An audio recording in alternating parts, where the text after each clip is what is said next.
Feel free. Yes, brother, the next question. Good evening, sir. My name is Subhash Kamble. I am lecturer from Chemistry Department, Thana College. In the beginning of your lecture, you said that Quran talks about giving peace to humanity. My question is that if it is talking about peace, then why so many young men from various countries are falling to the prey of terrorism in the name of jihad? What is the concept of jihad? Thank you, sir.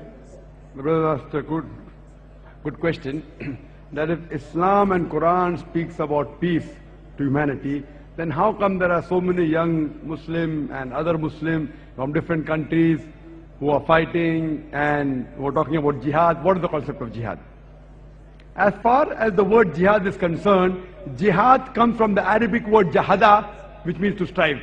It means to struggle. So jihad basically means to strive against struggle. Jihad does not mean holy war. Holy war, if you translate into Arabic, means harbun muqaddasa. There is no Arabic word harbun muqaddasa in the Quran or any of the Sahih Hadith. This is a mistranslation by the media and the Orientalists. There is no holy war. Jihad does not mean holy war. Jihad means to strive to struggle. Furthermore, in Islamic context, it means to strive and struggle to improve the humanity. It means to strive and struggle to bring peace in humanity. It also means to strive and struggle in the battlefield in self-defense. It also means to strive and struggle against oppression. Jihad basically means to strive and struggle. Now coming to your question, that how come then so many youngsters from different countries, they are fighting? Point number one, there are possibilities, and it's a fact, that some of the Muslims, they are being misled by the antisocial element. That fight, it's there in Islam, etc., misquoting out of context. But this is a small percentage. The major reason, according to me, is how the media portrays. Like in India, we very often hear in the newspaper that the Muslim terrorist in Kashmir, killing so many people. Headlines. Regularly you read. I was called to Kashmir the first time in 2003. And I was thinking, should I go or not? Should I go or not? So much of chaos. First time in Kashmir, the government gave permission after 14 years to hold a public lecture. And the gathering was somewhat big, 100,000 people. In polo grounds, in the city of Srinagar.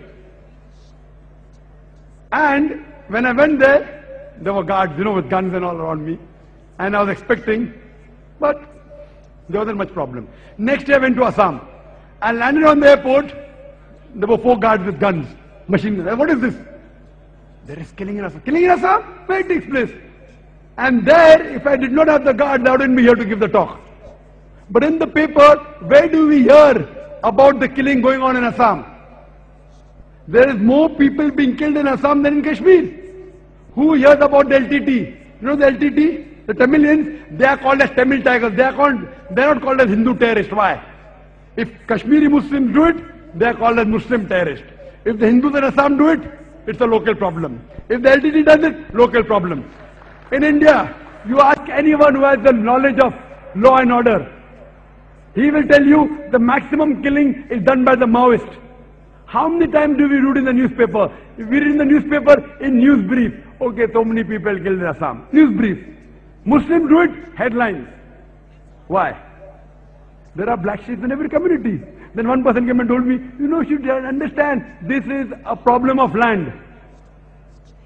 Assam is not a problem of land. It is the Kashmir which is a problem of land. Both the countries are fighting and the poor Kashmiris are being harassed. Neither here, neither there. If you go to Afghanistan, that's a problem of land. The Americans have come there and you call them terrorists. See what's happening in Palestine. The Jews were kicked out by Hitler, kicked out from Germany. The Palestinian, the Arab cousins, they said, Ahlan wa sahlan, you are most welcome in a house. Now imagine, suppose a traveler is homeless, without a roof, you allow him to come to your house. After a few days he kicks you out, and at the doorstep you are saying, he has taken my house, give my house back. And you call him a terrorist. What terrorist? So you realize this is the media. It is media. What we realize, what's happening in Bosnia? The Muslims, correct. I do agree with you. The Muslims are coming in the picture, but they are being harassed. Where is humanity? What have we done for the people of Palestine? For the people of Iraq? Weapons of mass destruction. I am not in favor of Saddam Hussein. I don't consider a good Muslim. But there were problems when Saddam was ruling. After the Americans came, the problems are multiplied. Correct?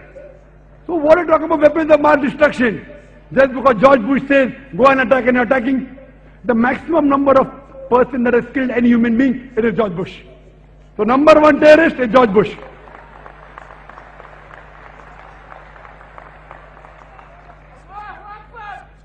So what we realize, brother, it is the media. The Muslims are being harassed, they are the sufferers, and we call them terrorists. So that's the reason, but there are black sheep in the community also. But the black sheep are a minority. It's a minority. The major thing is the media. You know, IRA, Irish Republican Army in UK. It is a fight between the Catholics and the Protestants. No one calls them as Catholic terrorists. Why? More than 100 years. But Tony Blair, the new Prime Minister, is more worried about Muslim terrorists. They aren't worried about IRA, which has killed hundreds of people. How many bomb blasts have they done? They are more having secret meetings about how to stop Muslim terrorists. And it's very common. Any politician, he wants the vote bank.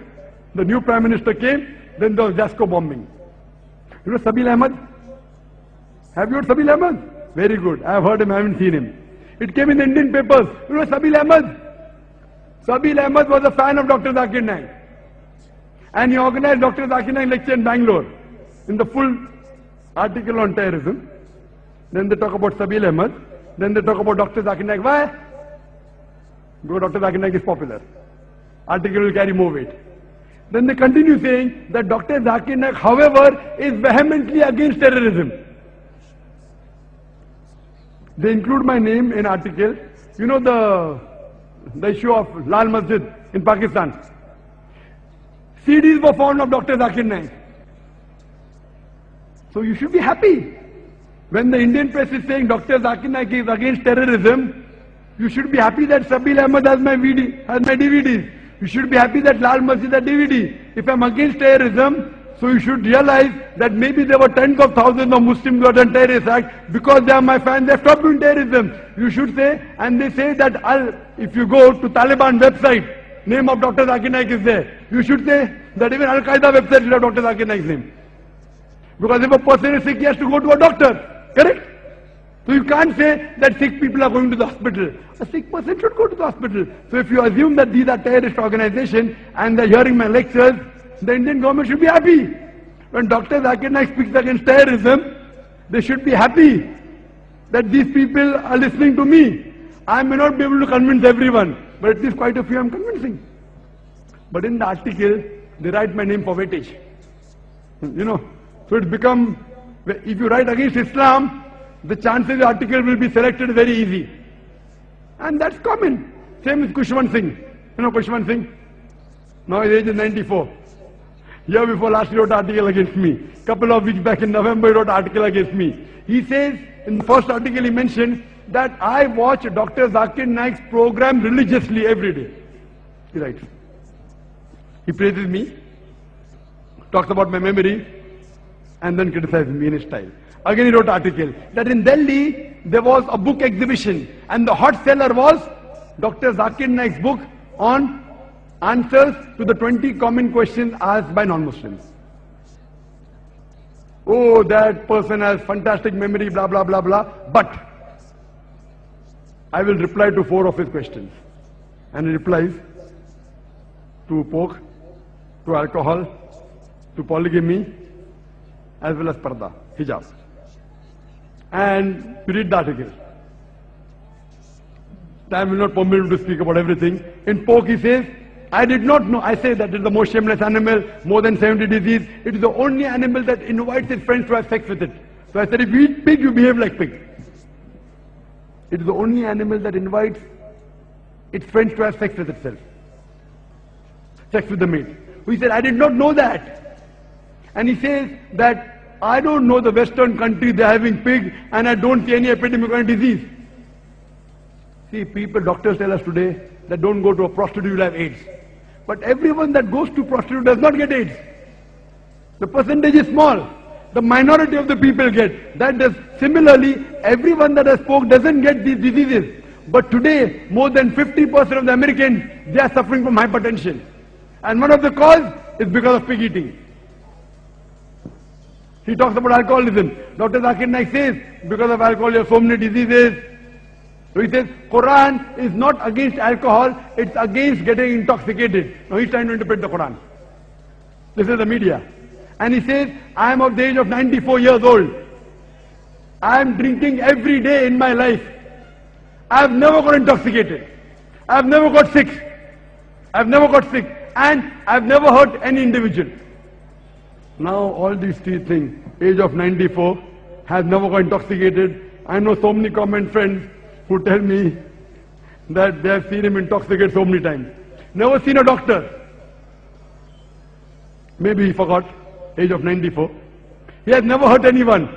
He has hurt me. So what we realize that when you write articles against Islam, against people who are famous, you get good readership, you get good viewership. So similarly you realize that today that the image that we have of Muslims that terrorists, some may be fighting for the freedom of the country. Imagine if I tell you that the British government said Bhagat Singh was a terrorist. Was Bhagat Singh a terrorist? Was he or not? Was Bhagat Singh a terrorist or not? His act was like terrorist. But was he a terrorist according to you? According to me also he was not a terrorist. But just because the British government says that Bhagat Singh is a terrorist, that doesn't mean I have to agree with the British government. What we have to realize, this is major the ploy of the media. That's the reason this talk was based on that, so that we can spread peace. Hope that answers the question. Thank you, sir. Yes, brother.